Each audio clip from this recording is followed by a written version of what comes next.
Hola a todos, yo soy Ramón Lozano, bienvenidos a un nuevo episodio de este podcast donde vamos a hablar de los eventos más relevantes que movieron a los mercados financieros en Estados Unidos en la semana laboral que terminó el viernes 3 de octubre de 2025.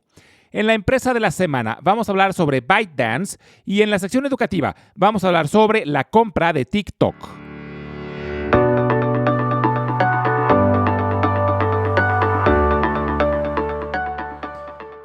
La semana pasada, la bolsa recuperó el terreno que había perdido una semana antes y un poco más.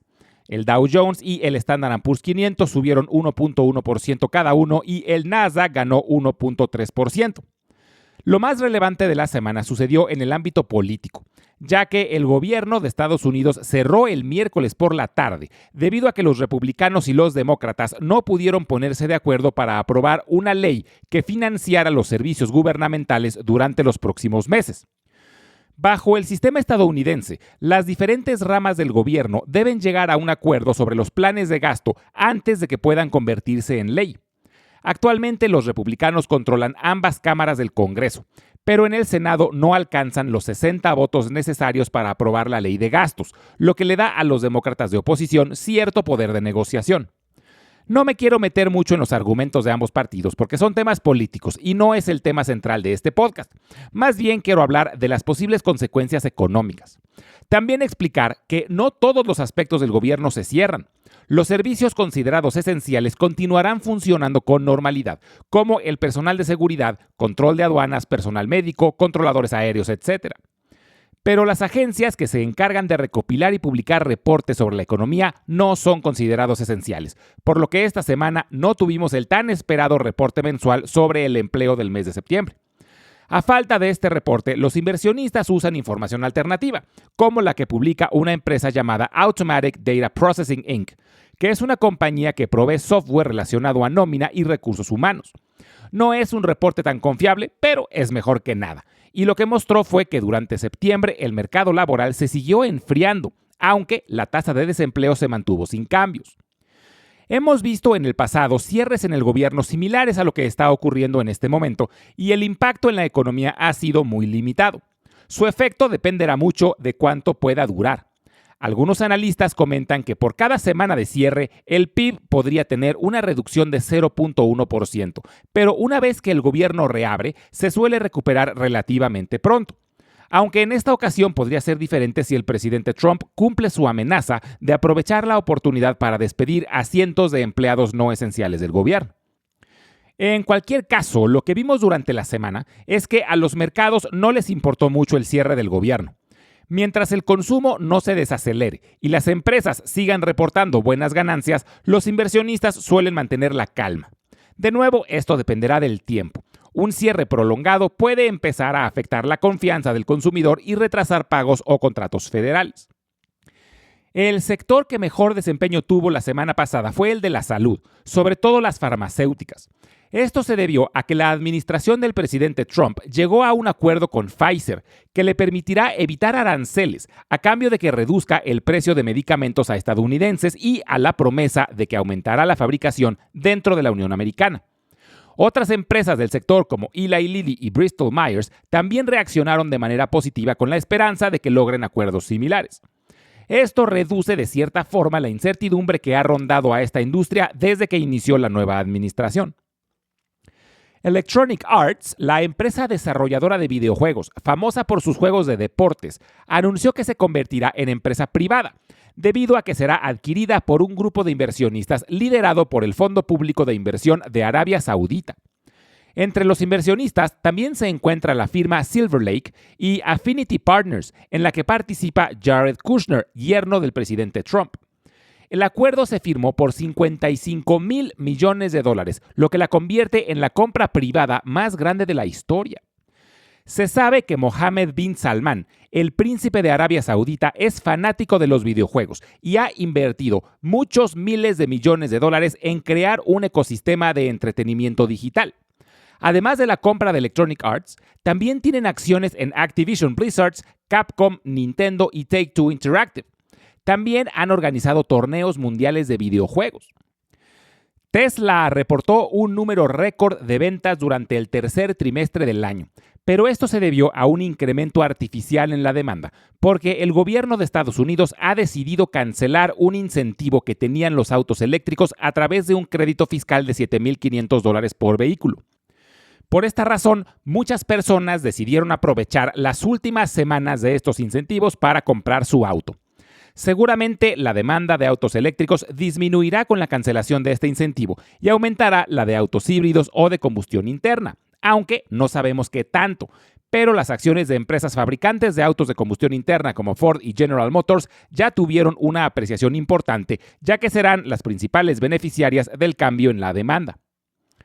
Nike reportó una fuerte caída en sus utilidades, lo que ya era ampliamente esperado, pero sorprendió con un incremento en sus ventas. El problema fue la reducción en sus márgenes, debido a que Nike está trabajando en reducir sus inventarios para dar lugar a productos nuevos. Elliot Hill, el director general de Nike y veterano en la industria, está trabajando en regresar a la empresa a la senda del crecimiento, y este trimestre da esperanzas de que su estrategia está empezando a funcionar, aunque aún le falta mucho. Las acciones de Carnival Cruise Lines cayeron después de que reportara un crecimiento del 13%, que no suena mal, pero representa una fuerte desaceleración que preocupó a los inversionistas. Las empresas de cruceros se han beneficiado enormemente desde que terminó la pandemia de COVID, y ahora el problema es que se ve muy difícil que logren mantener ese ritmo de crecimiento. Finalmente, los acuerdos relacionados a la industria tecnológica siguen.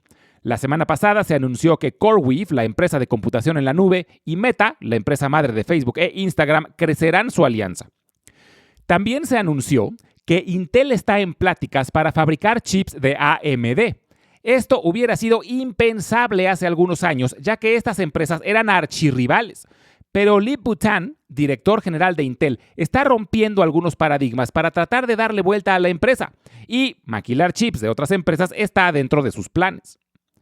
Esta semana hay información programada importante relacionada al consumo y a la balanza comercial, pero si el gobierno sigue en paro, estos reportes serán retrasados.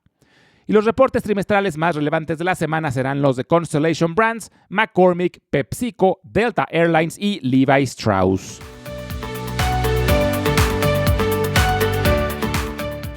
En la empresa de la semana vamos a hablar sobre ByteDance, que es una de las startups más valiosas del mundo y la compañía que está detrás de TikTok. Su historia empieza en 2009, cuando un ingeniero en sistemas llamado Shang Yiming, junto con su amigo Liang Rubo, fundaron una empresa llamada 99fang.com, que era una plataforma digital de búsqueda de propiedades. Unos años después, en 2012, junto con varios empleados de 99fang, fundaron ByteDance y empezaron a desarrollar una aplicación que les permitiera usar algoritmos de Big Data para personalizar contenidos en aplicaciones móviles según las preferencias de los usuarios. Su primera app exitosa fue Toutiao, una especie de clasificador de noticias impulsado por inteligencia artificial que recomendaba artículos a los usuarios según sus preferencias. Pero el gran salto vino en 2016 con el lanzamiento de Douyin, una aplicación para compartir videos cortos dentro de China. Su éxito fue tan grande que un año después decidieron lanzar una versión internacional llamada TikTok. Para acelerar su crecimiento, invirtieron $1,000 millones en la compra de Musical.ly, una plataforma muy popular entre adolescentes de Estados Unidos y Europa, y la fusionaron con TikTok. Con esto lograron penetrar rápidamente el mercado global. La clave del éxito de TikTok no fue solo el formato de videos cortos, sino su algoritmo de recomendación, que se volvió adictivo para los usuarios. A diferencia de las otras redes sociales más populares, donde cada quien elige a quién seguir, TikTok muestra contenido personalizado basado en el comportamiento de cada usuario. Empezó a analizar el tiempo que cada persona veía un video, si lo repetía, si lo compartía, etc., y usaba esta información para seleccionar automáticamente el siguiente video. Esto lo convirtió en la red social con mayor crecimiento de la historia, superando los 1,000 millones de usuarios activos en menos de 5 años. Hoy ByteDance es mucho más que TikTok. Tiene también un portafolio de aplicaciones que incluyen herramientas de productividad, apps educativas, videojuegos, plataformas de comercio electrónico, etc. Sus ingresos provienen principalmente de publicidad digital. ByteDance es aún una empresa privada, por lo que no podemos comprar acciones en ella. Aún así, su valor estimado es de $250,000 millones, lo que la convierte en una de las startups más valiosas del mundo. Se ha especulado mucho sobre una posible salida a bolsa, pero las tensiones políticas han complicado el panorama, y de eso vamos a hablar en la siguiente sección.